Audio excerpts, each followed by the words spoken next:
I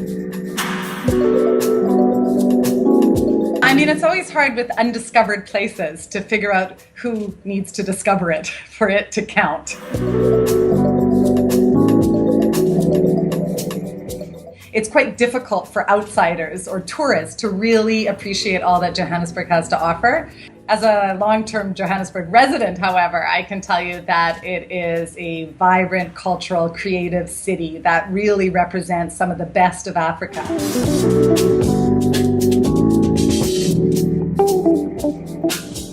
Ngaire Blankenberg is the European Director of Lord Cultural Resources. Ngaire is a TED speaker, Ngaire is a cultural strategist, Ngaire is sharp as a razor blade.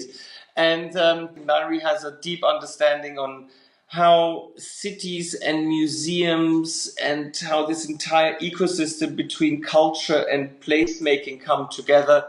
I think she will bring in that aspect of kind of more like the insight from the museum world.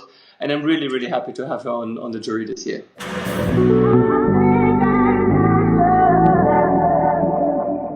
I was lucky enough to be in Brazil, in Rio and Sao Paulo in August. So I was there for the Olympics, which was fantastic. And Brazil really blew me away. It's a fantastic place. And the Brazilian museums also blew me away. I wanted to speak about the Museu Afro Brazil in Sao Paulo, which had a collection that just blew my mind.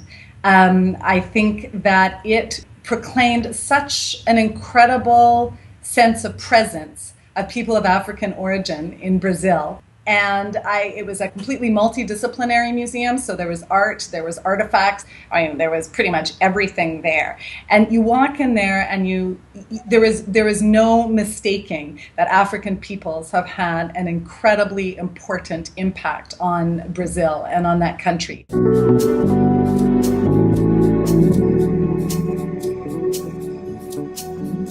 Okay, I am all about fashion.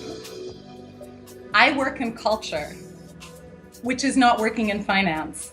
So I don't afford haute couture. So if you ask me jeans or haute couture, like all things being equal, if I was like on the top of the 1%, I'd probably say jeans one day, haute couture the other day. I have never bought a piece of haute couture in my life. So the cheap knockoff of haute couture, yes.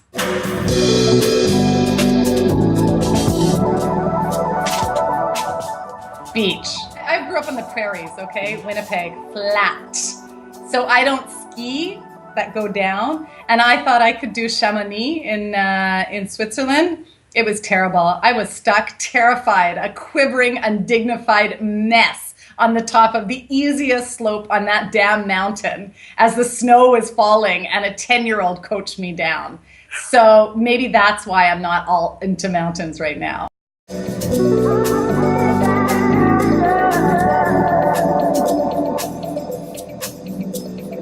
I am super looking forward to the Leading Cultural Destinations Awards because I think that the nominees this year are unbelievable.